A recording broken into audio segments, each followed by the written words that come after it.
오늘 말씀은요, 초대교회 성령의 임재와 성령의 충만함으로 말미암아 탄생한 이 초대교회에 대해서 기록을 하고 있습니다. 왜 성경은 이 초대교회에 대해서 기록을 하고 있을까요? 하나님께서는 누가로 하여금 이 사도행전에 왜 초대교회에 대해서 기록을 하게끔 하셨을까요?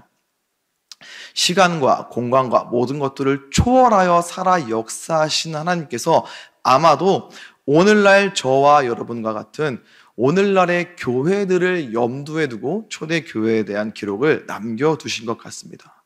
무엇을 염두하셨을까요? 땅 끝까지 예수 그리스도의 증인되어야 할 교회가 지향해야 할 모습을 알려주기 위해서 이 땅의 유일한 소망 공동체인 그리스도의 몸된 교회를 너무나 사랑하시는 교회의 머리 되신 그리스도께서 우리를 위하여서 건강한 교회의 모습을 통하여서 세상의 길이고 진리요 생명 되시는 예수 그리스도를 보여주고 복음을 선포하게 하시기 위해서 결국 그것이 하나님의 기쁘신 뜻이고 하나님의 그 기쁘신 뜻과 우리의 뜻이 일치되어서 결국 그것이 우리의 큰 기쁨이 되기 때문에 이러한 이유들로 말미암아 하나님께서는 이러한 말씀 가운데에 초대교회에 대한 기록을 할 수 있도록 역사하셨다. 저는 이렇게 생각합니다. 그래서 오늘은요, 이 말씀을 통해서 하나님께서 너무나 사랑하시는 우리 교회, 하나님의 축복을 매 주일마다 모든 순간마다 받고 경험하고 있는 우리 더사랑의 교회 청년 공동체가 앞으로 어떤 교회의 모습을 만들어 가야 하는지, 어떤 교회가 되는 것으로 하나님의 마음을 기쁘시게 할 수 있을지를 잠깐 나눠보고자 합니다. 함께 읽으신 말씀 사도행전 2장 37절 말씀을 보면은요, 그들이 이 말을 듣고 마음에 찔려 베드로와 다른 사도들에게 물어 이르되 형제들아 우리가 어찌할꼬 하거늘 이렇게 기록을 하고 있습니다. 자, 여기서 말하는 그들, 이 말을 들은 그들은 누구일까요? 그동안 우리가 쭉 사도행전 1전부터 말씀을 함께 나누었습니다. 지금 말씀 당시에는요, 성령의 임재와 성령의 충만함으로 말미암아 각기 다른 언어들로 복음을 선포하는 120명의 초대교회 사람들이 있습니다. 그 갈릴리 사람들, 그 사람들을 보면서 갈릴리 사람들이 어떻게 저럴 수 있냐라며 놀라던 사람들, 배우지 못한 가방끈이 짧은 무식한 사람들의 대명사인 갈릴리 사람들이 어떻게 배우지도 않은 외국 언어로 복음을 이야기할 수 있냐며 저들은 분명히 새 술에 취한 것이 확실하다고 하면서 그들을 놀림과 동시에 놀라고 있는 이 사람들이 바로 그들입니다. 그렇다면 그들이 들은 이 말은 무엇일까요? 당연히 우리가 지난주에 들었던 것처럼 베드로의 첫 설교일 것입니다. 이 설교의 내용이 무엇이었습니까? 너희가 로마 사람들의 손을 빌려 십자가에 못 박은 예수가 그리스도다. 너희가 부활한 예수 그리스도를 거부했다. 복음을 이야기했습니다. 그리고 그들이 복음을 거부한 것을 이야기해 주었습니다. 그 복음을 듣고 무엇이 왔나요? 방금 읽은 것처럼 그 마음 가운데에 마음의 찔림이 왔다고 합니다. 마음의 찔림. 이 찔림은요, 내가 살짝 거짓말을 쳤는데 누가 너 그런 거 아니야? 라고 이야기했을 때 약간 마음이 뜨끔한 요 정도의 찔림이 아닙니다. 찔러 관통하는 정도의 강력한 찔림, 하나님의 특별한 역사가 있었다라는 것을 의미해요. 왜 이게 가능할까요? 복음을 이야기했고 복음을 들었는데 그 복음을 들은 사람 마음 가운데에 어떻게 이렇게 강력한 마음의 찔림, 신적인 찔림, 하나님의 강력한 역사가 일어날 수 있었을까요? 그것은요, 복음이 사실이기 때문입니다.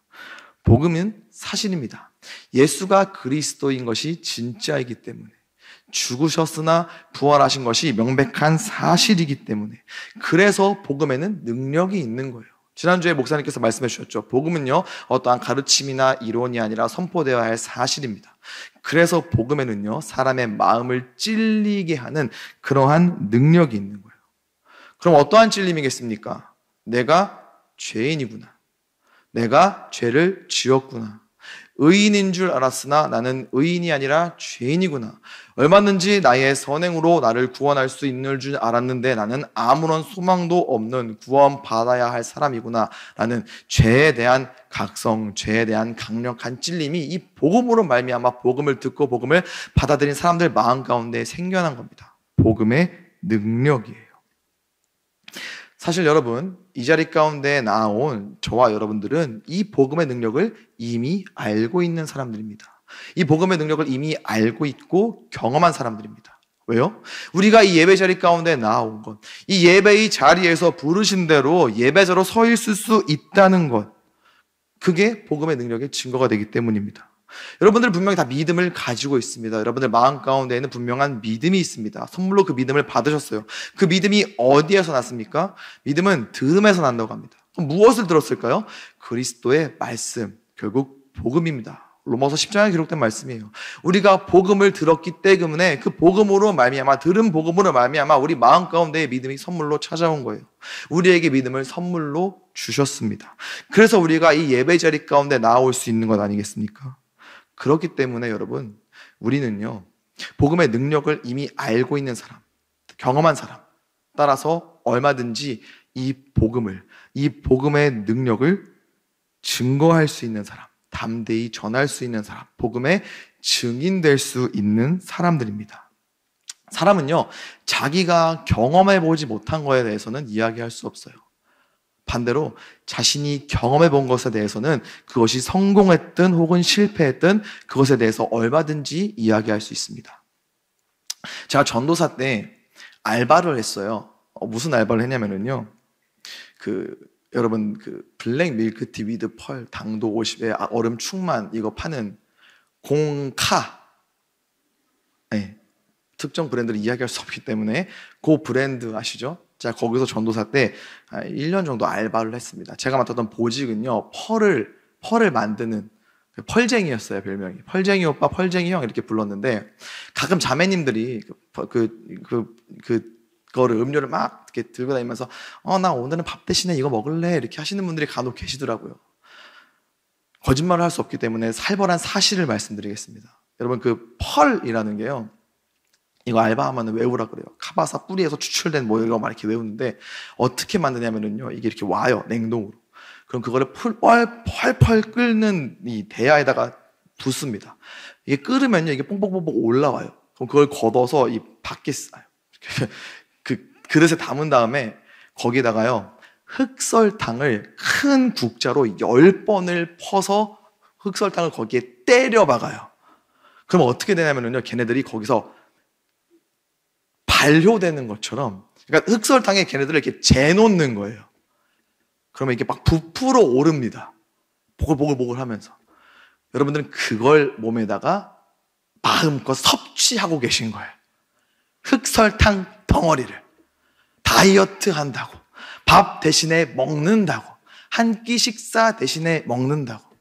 죄송합니다. 한 끼 식사가 아니라 하루 식사 대신은 낼 수 있는 것 같아요. 칼로리 계산을 해보니까요. 실제로 제가 하필 그때 알바를 할 때 같이 일하던 동생들이 다 교회 다니던 애들이어가지고, 오빠는 뭐 하다 왔어요? 그래가지고 전도사인데요 했더니, 그때부터 애들이 저를 너무 극진히 섬겨줘가지고 매번 갈 때마다 그 음료를 공짜로 뭐 주는 거예요. 공짜니까 어때요? 계속 들이마셨죠. 어느 날 제 몸이 이렇게 불어있더라고요. 펄 뿌른 것 마냥 불어있더라고요. 저는 이거 분명하게 여러분들에게 이야기해 드릴 수 있습니다. 왜요? 경험했으니까요. 제가 또 하나 이야기할 수 있는 건, 저는 결혼에 대해서 여러분들에게 이야기해 드릴 수 있습니다. 결혼 준비에 대해서 이야기할 수 있어요.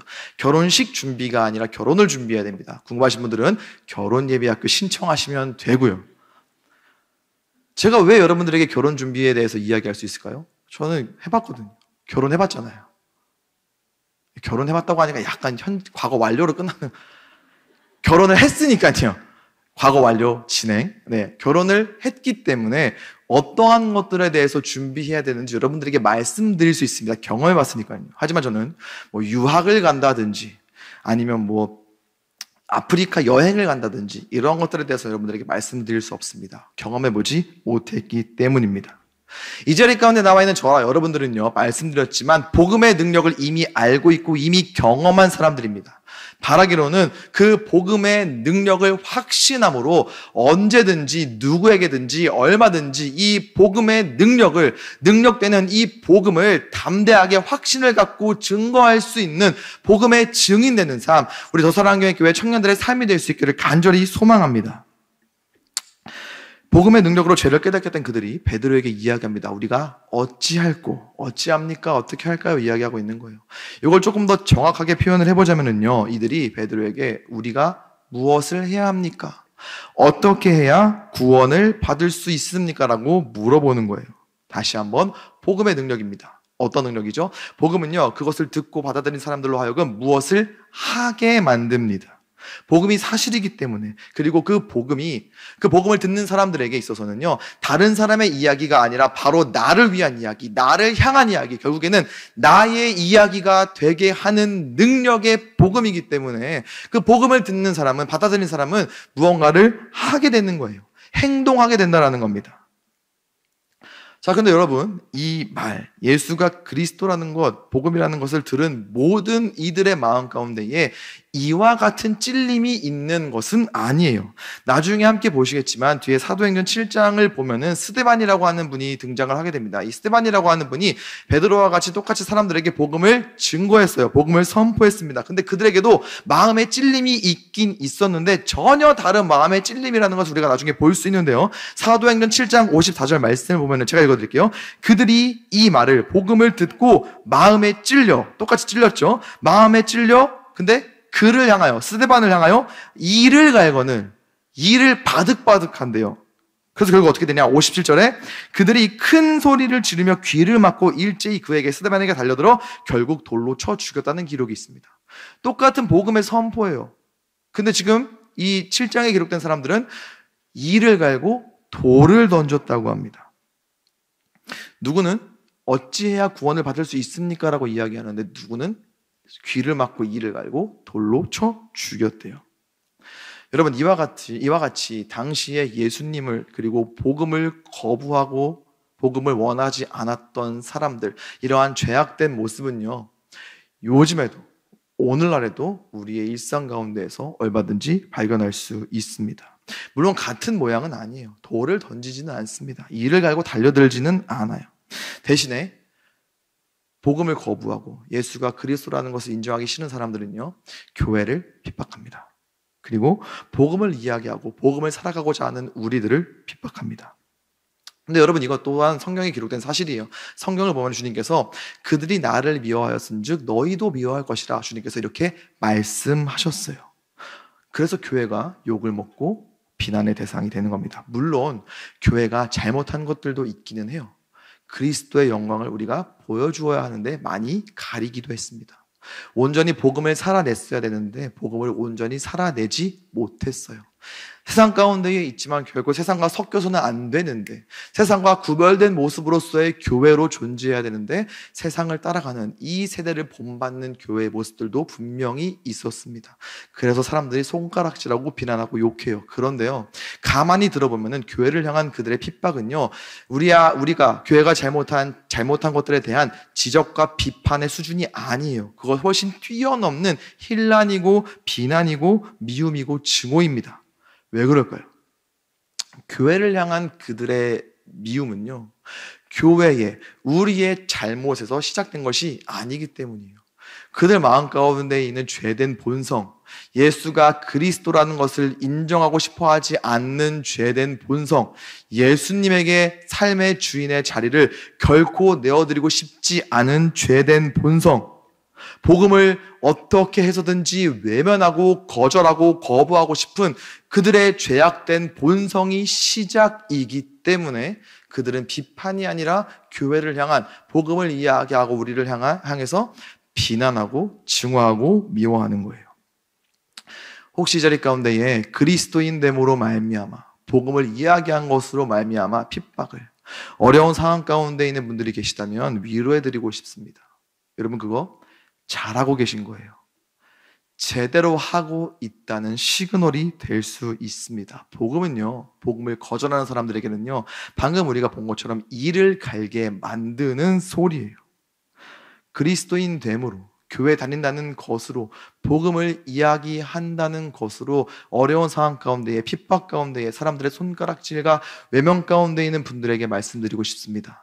그러한 상황 가운데 있는 여러분들을 바라보시면서 우리 주님께서도 동일하게 눈물 흘리시면서 그러나 여러분들에게 이야기하고 계실 거예요. 잘하고 있다고. 잘하고 있다고. 내가 보고 있다고. 내가 다 기억하고 있다고. 너의 그 헌신과 너희의 그 수고가 천국에서 해같이 빛날 거라고 지금 이 순간에도 말씀하시는 분이 바로 우리 하나님 아버지이신 줄로 믿습니다. 베드로가 이들에게 이야기를 합니다. 사도행전 2장 38절 말씀인데요. 다 같이 한번 읽어보도록 하겠습니다. 시작.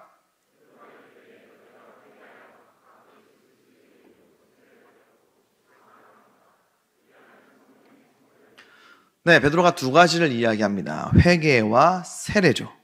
먼저 회개라는 단어를요, 이 원어인 헬라어로 보면은 메타노예요. 길을 바꾸다라는 의미를 갖고 있습니다. 길을 바꾸다. 그럼 무슨 길을 바꾸는 것이 회개일까요? 마음의 길을 바꾸는 거죠. 마음을 바꾸는 것입니다. 생각을 바꾸는 거예요. 바꾸어 생각하라는 의미를 갖고 있습니다. 나는 의인인 줄 알았으나 내가 죄인이었구나 라고 마음을 바꾸는 거죠. 얼마든지 내가 나를 구원할 수 있다고 생각했으나 나는 결코 나를 구원할 수 없구나, 구원자가 필요하구나 라고 마음을 바꾸는 겁니다. 근데 여러분, 이 회개라고 하는 단어가요, 우리가 회개라는 단어를 머리 가운데 떠올릴 때 이렇게 머리 가운데 이렇게 생각나는 이미지가 있습니다. 회개하라 천국이 가까워다 외쳤던 세례 요한으로 말미암아 회개라는 단어를 들으면 굉장히 뭔가 무섭고 압박하는 것 같은 그러한 느낌을 받을 수가 있어요. 여러분, 물론 회개는요 굉장히 긴박한 외침입니다. 왜요? 회개는요 기한이 있기 때문이에요. 여유 있게 시간이 많아서 언제든지 할 수 있는 게 아닙니다. 여러분, 버스 떠나고 손 흔들어 봤자 아무 소용 없는 것처럼요, 우리 주님 다시 오시기 전에 분명히 해야 될 것이 회개입니다. 긴박한 외침이에요. 그러나 동시에 여러분, 회개는요 은혜입니다. 회개는 은혜이고요 아름다운 소식이에요. 왜냐면은 회개하라는 것은 회개하면 용서받을 수 있다라는 것을 전제로 하고 있기 때문이에요. 회개하면은 용서받을 수 있다라는 기회, 이 용서받을 수 있는 기회가 있다는 의미이기 때문에 회개는 긴박하고 긴급한 외침이지만 동시에 굉장히 아름다운 외침이 될 수 있습니다. 여러분, 구원의 참 이래서 아름다운 것 같아요. 시작부터 아름답죠. 왜 그럴까 생각을 해보니까요, 그 구원을 이루신 우리 주님이 아름다운 분이시기 때문인 것 같아요. 그리고 베드로가 세례를 받으라고 합니다. 이 세례를 받는다라고 했을 때요, 성부와 성자와 성령의 이름으로 세례를 주노라 라고 하는 이 행위, 보여지는 이러한 모양만을 이야기하는 것이 아닙니다. 여러분, 세례의 진정한 의미는요, 나와 예수 그리스도와의 연합이에요. 나와 예수 그리스도가 하나 되는 것이 바로 세례입니다. 예수님께서 십자가에 달려 돌아가셨기 때문에 나도 죽고, 예수님께서 부활하셨기 때문에 나도 사는 거예요. 예수님께서 십자가에 달려 돌아가셨기 때문에 나의 죄의 노예였던 그러한 상태도 같이 못 박혀 죽임 당했고, 예수님께서 부활하심으로 말미암아 내가 하나 된 예수님께서 부활하심으로 말미암아 나도 새 사람으로 태어나는 것, 새로운 시작하는 것, 그게 바로 세례의 진정한 의미입니다. 여기서 예수 그리스도의 이름으로 세례 받으라고 하는 것은 그 예수님과 연합했기 때문에, 그리고 세례를 받으라고 하는 또 하나의 의미는 내가 이제 그러한 사람입니다라는 것을 많은 사람들 앞에서 공표하라는 거예요. 선언하라고 하는 거예요. 공개적으로 이야기하고 인정받는다는 것, 그게 바로 세례를 받는다라는 의미입니다. 근데 여러분, 이때 당시에 세례를 받는다는 것, 예수 그리스도의 이름으로 세례를 받는다는 것, 결코 쉬운 일은 아니었어요. 왜냐면은요, 지금 말씀 당시는요, 예수님이 십자가에 달려 돌아가신 지 얼마 안 된 시점, 약 50일 정도가 지난 시점쯤 됩니다. 자, 예수님께서 십자가에 달려 돌아가실 때 어떠한 죄명으로 돌아가셨냐면요, 신성모독을 죄명으로 십자가에 달리셨어요. 예수님께서 당신이 하나님의 아들이라고, 그리스도라고 주장했다고, 분명한 주장이 아니라 분명한 사실이지만 그들은 그것을 주장으로 여기고 예수님을 신성모독으로 십자가형을 선고했어요. 자, 이러한 상황 가운데에서 예수 그리스도의 이름으로 공개적으로 세례를 받는다는 것, 결코 쉬운 일 아니죠. 그 죄명으로 십자가에 달려 돌아가신 예수님을 내가 믿는다고 이야기하는 것, 예수님이 이제는 나의 삶의 주인입니다. 나는 그 예수 그리스도를, 그 예수님을 구주로, 그리스도로, 메시아로, 구원자로 인정합니다. 믿습니다. 라고 많은 사람들 앞에서 이야기하는 것, 여러분, 이 행위는요, 자살 행위나 다름없습니다. 목숨 걸고 해야 한다라는 거예요. 그런데 나중에 우리가 보겠지만 41절을 보면은요, 이 말을 듣는 사람들이 세례를 분명히 받는다라는 것을 우리가 볼 수 있어요. 역시나 복음의 능력입니다. 복음은요, 그것을 들은 사람들로 하여금 회개하게 합니다. 돌이키게 합니다. 죄에서 돌이키게 합니다. 용서받고자 합니다. 죄를 향하고 있던 마음을 바꾸게 합니다. 예수 그리스도를 향해서 마음과 생각의 노선을 변하게 합니다. 예수가 그리스도임을 고백하게 합니다. 나를 대신해 죽으신 예수님께 삶을 드리게 합니다. 그리고 그분을 무엇보다 사랑하게 합니다. 죽기까지 나를 사랑하시고 자신을 내어주신 주님을 죽을 각오를 하고 사랑하게 만듭니다. 내 마음의 주인으로 모시게 합니다. 복음의 능력입니다. 그래서 교회는요, 복음을 예수님의 능력으로, 세상을 구원할 그리스도의 능력으로 여기는 교회예요. 자, 계속해서 베드로가 이야기합니다. 사도행전 2장 39절 말씀인데요, 다 같이 한번 읽어보겠습니다. 시작.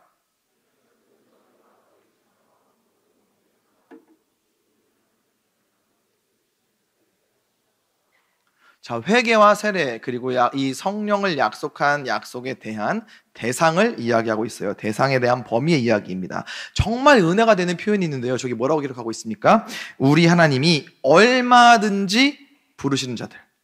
우리 하나님이 얼마든지 부르시는 자들. 약간 이해하기가 어려울 수 있을 것 같아서 이걸 조금 더 직역해서 표현해 보면은요, 누구든지 우리 하나님 여호와께서 부르시는 자들.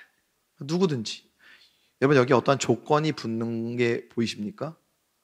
잘생긴 사람들, 키가 180 이상 되는 사람들, 얼굴이 아이패드로 가려지는 사람들, 뭐 이러한 조건이 붙는 게 보이십니까?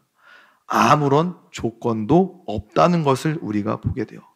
얼마든지, 누구든지 묻지도 않고 따지지도 않고 하나님께서 불러주신다라는 거예요. 39절 방금 읽은 말씀 보면은요, 모든 먼데 사람이라는 표현이 있습니다.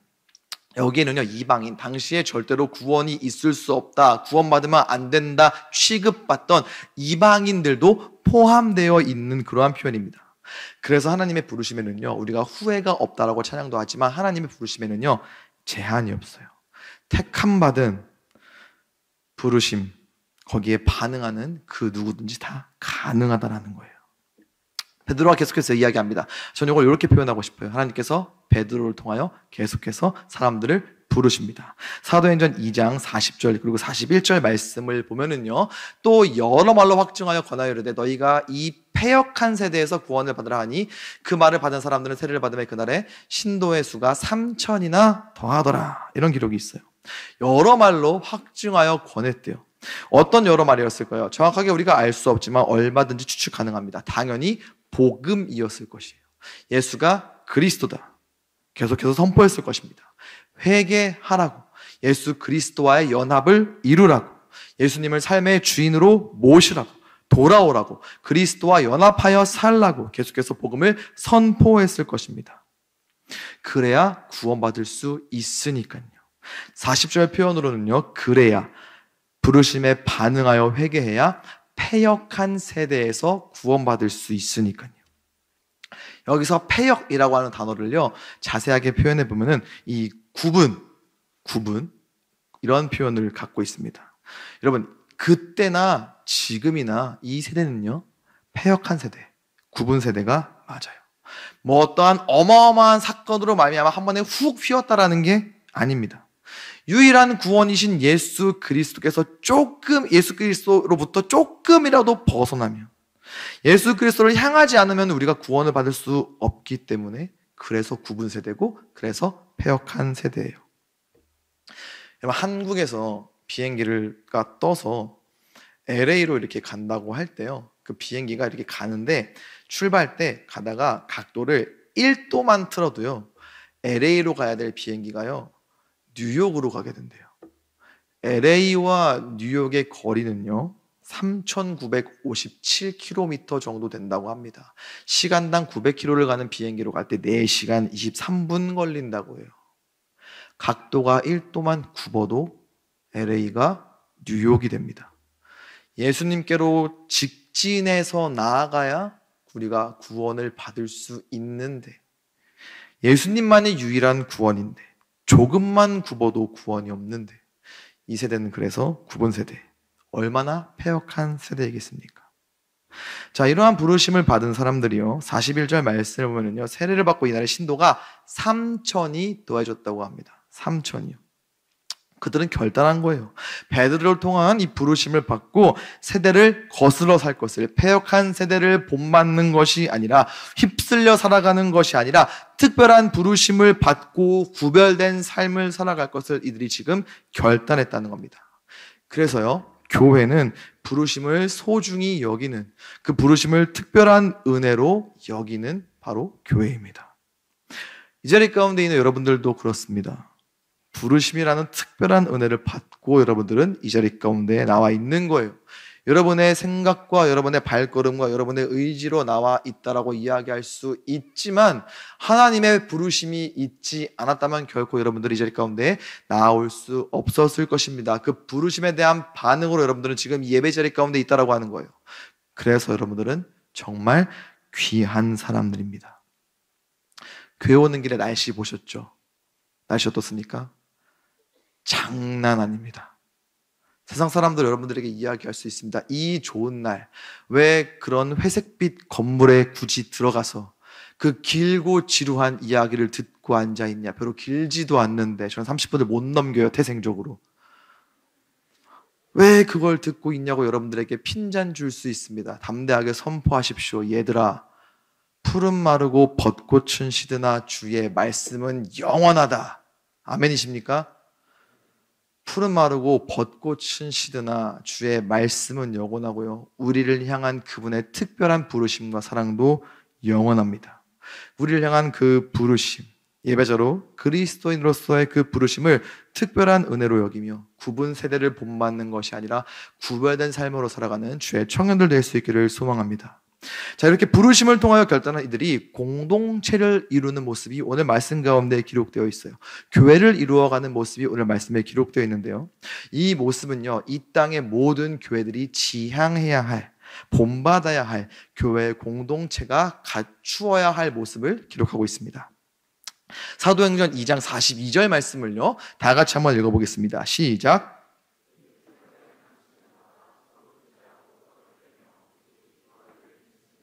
자, 사도의 가르침, 서로 교제, 그리고 떡을 떼며 기도하기를 힘씀, 이러한 네 가지 것들이 초대교회 가운데에서 활발하게 일어났다는 것을 볼 수가 있어요. 자, 이어지는 43절 말씀을 보면은요, 사람마다 두려워하는데 사도들로 말미암아 기사와 표적이 많이 나타나니, 이런 기록이 있습니다. 자, 여기서 두려워한다는 것은요, 공포가 아니라 경외입니다. 하나님의 주권과 영광을 인정하는 사람들이 마땅히 갖는 경건한 존경심이에요. 왜 이러한 경외함이 생겼을까요? 사도들의 가르침, 사도들이 무엇을 가르쳤을까요? 하나님의 말씀을 가르쳤겠죠. 그 하나님의 말씀에 대한 가르침, 그 가르침의 권위를 뒤에서 받쳐주는 기사와 표적이 나타났기 때문이에요. 사도들의 가르침, 서로 교제하고 떡을 떼고 기도하기를 쓰는 이러한 것들, 하나님의 말씀이 진짜라는 것을, 진실이라는 것을, 사도들이 지금 가르치고 있는 그 모든 것들이 사실이라는 것을 다른 그 어느 누가 아닌 그 가르침의 대상 되는 하나님께서 이 기사와 표적으로 증언해 주신 거예요. 이 사도들의 가르침, 오늘날 저와 여러분은 이 성경 말씀을 통해서 배울 수 있고 볼 수 있고 알 수 있습니다. 성경은요, 살아계신 하나님의 말씀이에요. 하나님의 살아있는 말씀입니다. 그래서 우리는 말씀에 열심을 내야 돼요. 큐티학교, 교리학교, 여러분 이런 거 하는 청년부가 대한민국에 그렇게 많지 않을걸요? 마감이 됐다고는 하지만 여러분들에게 계속 기회가 주어질 겁니다. 말씀을 배울 수 있는 기회가 있다면 망설임 없이 주저함 없이 나아가는 것으로 이 하나님의 말씀을 열심으로 배우고 말씀을 가까이 하는 여러분들이 될 수 있기를 간절히 소망합니다. 여러분, 이와 같이 교회는요, 하나님의 말씀을 귀하게 여기는 교회예요. 하나님의 말씀을 귀하게 여기는 교회입니다. 이어서 사도행전 2장 44절 그리고 45절 말씀을 보면은요, 믿는 사람이 다 함께 있어 모든 물건을 서로 통용하고 또 재산과 소유를 팔아 각 사람의 필요를 따라 나눠주며, 이렇게 기록을 합니다. 서로 교제하는 모습이죠. 함께 지내며 서로의 물건을 통용했다. 여러분, 이게 한 집에서 다 같이 살았다 이런 의미가 아니에요. 아까 봤죠? 3,000명 더하셨다고요. 3,000명이 한 집에서 살 수 있을까요? 우리 교회 여기 다 사람이 들어와도 3,000명 한 번에 들어오기가 쉽지 않습니다.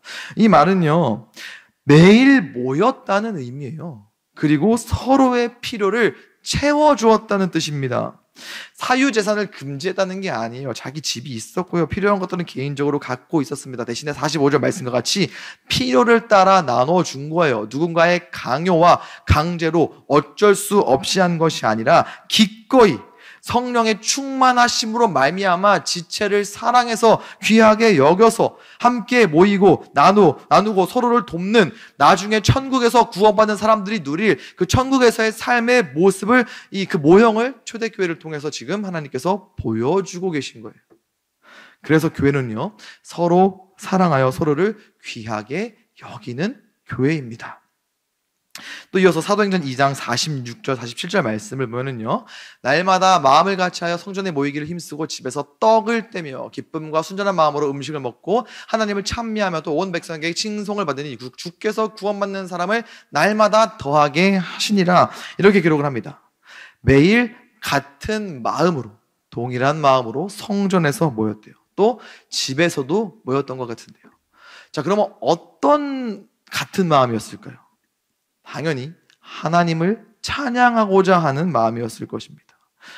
마치 여기 모인 우리들의 마음과 같이 하나님을 높이고자 하는 같은 마음으로 성전에서 그리고 집에서 모이기를 힘썼다라는 거예요.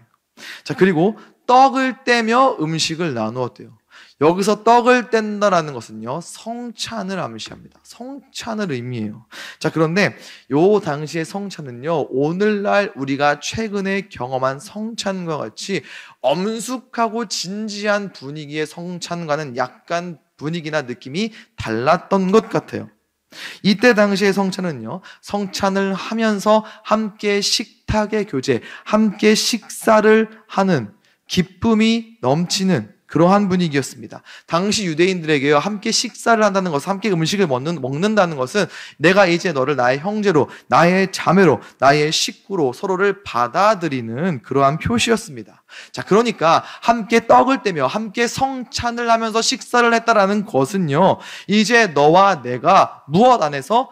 그리스도 안에서 너와 나를 위하여 십자가에 달려 돌아가셨고 부활하신 너와 나의 그리스도, 예수 그리스도 안에서 이제 너와 내가 한 가족이 되었다.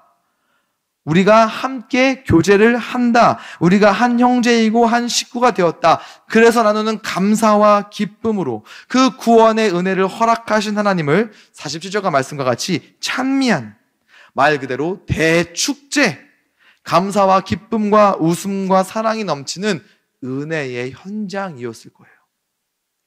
그래서 온 백성에게 칭송받았고 그 모습을 하나님께서 기뻐 보시고 날마다 구원받는 사람을 더해 주셨습니다. 그래서 이렇게 정리할 수 있어요. 교회는 세상이 신비롭게 여기는 교회예요. 신비롭게 여기는 교회입니다. 그렇지 않습니까, 여러분? 세상 사람들은요, 물어봐요. 교회 가면 재밌냐? 교회 가면 즐겁니? 물어보고 의문을 갖습니다. 세상 사람들은요, 무언가의 힘을 빌려야만 재미가 있어 보여요. 대표적으로 알코올이 있죠. 음주가 뭐라고 하지 않습니까? 취해야 신나서 업되고 그제서야 술의 힘을 빌려서 뭔가 진심을 이야기하고 말을 하는 것 같아요. 근데 다음날 내면 훨씬 더 우울해지는 것을 보게 됩니다. 누가 그러더라고요. 술은 먹을 때 숫자로 10 좋고 다음날 100 힘들고 안 좋다. 전적으로 동의합니다. 먹어봤거든요. 주님 만나기 전에 다른 주님을 진하게 만났을 때가 있었거든요. 세상이 볼 때 여러분, 우리의 순모임 어떨까요? 보여지는 것만 보면은요, 핸드폰으로 막 모여가지고 머리를 맞대고 뭘 들여다봐요. 막 넘기면서 막 누가 이야기를 해요. 그러면 또 옆에 있는 사람이 저는요 이러면서 막 이야기를 합니다. 겉으로 볼 때는 되게 심각해 보여요. 그런데 그 모임만 끝나고 나면 나오는 사람들이 얼굴이 천국에서 해같이 빛나는 것처럼 막 밝아져요. 그 모임만 하고 나면은 막 그렇게 재미있어 보이는 모양은 아닌데 그 모임만 하고 나면은 막 사람들이 밝아지고 기분 좋아지고 힘을 얻는 것 같고 이전에 없던 에너지가 막 생겨 보이는 것 같고 왜 그럴까? 그래서 신기하게 여기는 거예요. 내가 쟤 아는데, 쟤 지금 인생 되게 힘든데, 나보다 더 어려운데, 그런데 교회 다니니까, 예수 믿으니까 상황은 안 달라지는데 사람이 달라지는 거예요. 너 비결이 뭐니? 너 왜 그러니? 나 교회 다닌다. 복음 들었다. 나 예수 믿는다. 그래? 그럼 나도 한번 가볼까? 야, 그럼 나도 거기 한번 가보고 싶은데 괜찮을까? 부르심이죠. 와서 말씀을 듣습니다. 복음을 들어요. 마음에 찔림이 생깁니다. 그리고 회개하게 되죠. 공동체에 들어와서 나와 같은 생각으로 모인 사람들을 존귀하게 여기고 함께 하나님을 찬양합니다. 그렇게 구원받는 사람을 매 주일 더하시는 여기는 더 사랑의 교회인 줄로 믿습니다. 말씀을 마무리하고자 합니다. 사랑하는 청년 여러분, 다시 한번 여러분들에게 묻겠습니다. 여러분, 여기는 어디입니까? 여러분들이 계시는 이곳은 어디입니까? 교회입니다. 여기는 더 사랑의 교회입니다. 복음을 가장 강력한 그리스도의 능력으로 여기는 교회입니다. 하나님의 부르심을 특별한 은혜로 여기는 교회입니다. 하나님의 말씀을 귀하게 여기고 함께 교제하며 예배하는 서로를 귀하게 여기는 교회입니다. 바라기로는요, 이런 교회, 이러한 여기는 교회가 되는 우리 각자가 되어서 그런 우리를 하나님께서 또 귀하게 여기시고 날마다 구원받는 사람들, 구원받는 청년들을 더하는 세상이 신비롭게 여기는, 세상이 존귀하게 여기는 하나님께서 기쁘게 여기시는 교회, 우리 교회, 우리 각 청년들, 여러분의 그러한 삶이 될 수 있기를 우리 주 예수 그리스도의 이름으로 간절히 축원합니다. 우리 이 시간 함께 찬양하고 기도했으면 좋겠습니다. 아까 함께 했던 찬양인데요, 우리에겐 소원이 하나 있네 찬양입니다. 찬양의 가사가 이렇게 고백을 합니다. 교회를 교회되게, 예배를 예배되게 우릴 사용하소서. 진정한 부흥의 날, 날마다 구원받는 사람들의 숫자가 더해지는 진정한 부흥의 날 이곳 가운데 임하도록 우리를 사용하여 주시옵소서. 주님, 우리 한 사람 한 사람이 그런 교회가 되겠습니다. 우리가 그러한 교회가 되기를 소원합니다. 이런 마음으로 이 찬양 하나님 앞에 올려드리겠습니다. 함께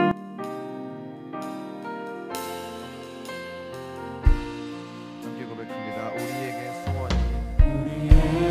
소원이 하나 있네. 주님 다시 오실 그날까지 가슴에 새긴 주의 십자가 사랑, 나의 교회를 사랑케 하네. 주의 교회를 향한, 주의 교회를 향한 우리 마음,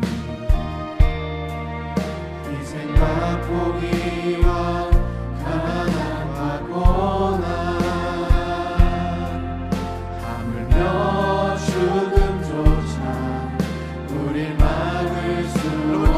땅의 유일한 희망입니다. 이 땅의 희망, 교회를 교회되게, 예배를 예배되게 우릴 사용하소서. 진정한 부흥의 날 오늘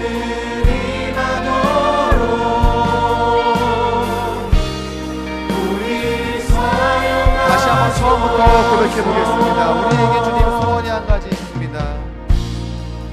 우리에겐 소원이 하나 있네. 우리에겐 소원이 하나 있네. 주님 다시 오실 그날까지요. 주님 다시 오실 그날까지 우리 가슴에 새긴 주의 십자가 사랑하고 우리 교회를 사랑케 하네. 주의 교회를 향한 우리 마음 희생과 포기와 가난과 고난 하물며 주는조차 우릴 막을 수 없네. 우리 교회는 이 땅에니라. 교회를 교회되게 예배되게 우릴 사용하소서. 진정한 부흥의 날 오늘 임하도록 우릴 사용하소서. 한 번 더 고백합니다. 교회를 교회되게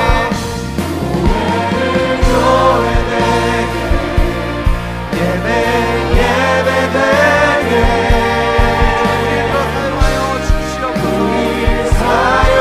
사용하소서. 진정한 부흥의 날 오늘 임하도록 우릴 사용하소서. 성경 안에 예배하리라.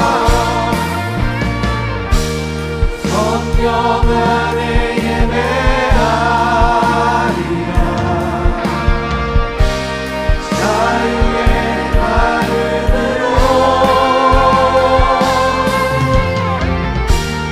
사랑으로 사용. 여러분, 교회는 이 땅의 유일한 소망이고 생명입니다. 교회는 생명이니 교회되게 예배되게 우리 사용하소서. 진정한 부흥의 날 오늘 임하도록 우리 마지막으로 손 높이 들고 고백해볼까요? 교회를 교회되게 하여 주시옵소서. 아멘. 예배되게 우리 사용하소서. 진정한 부흥의 날 오늘 임하도록 우리 사용하소서. 우리 시간 간절한 마음으로 기도했으면 좋겠습니다. 하나님, 모이게 하신 교회가 이 땅의 유일한 소망인 줄로 믿습니다. 복음의 능력을 가장 강력한 능력으로 여기는 교회, 하나님의 말씀을 가장 귀하게 여기며 서로가 서로를 존귀하게 여기는 교회, 하나님, 우리 교회를 귀하게 들어 사용하여 주시옵소서. 우리 교회로 말미암아 하나님, 이 땅에 진정한 부흥이 임할 수 있도록 교회를 들어 사용하여 주시옵소서. 우리로 말미암아, 그렇게 여기는 우리로 말미암아 이 땅 가운데에 다시 주님을 구주로 고백하는 하나님, 구원받는 사람들이 날마다 더해가는 우리 교회가 될 수 있도록, 이 땅의 하늘나라와 아버지의 영광을 높이는 우리 교회가 될 수 있도록 주님 축복하여 주시고, 우리 교회를 귀하게 들어 사용하여 주시옵소서. 간절한 마음으로 함께 기도하며 나가겠습니다. 거룩하신 아버지 하나님, 우리를 교회로 모이게 하시면 감사드립니다. 하나님, 우리가 우리의 힘과 우리의 의로 모이게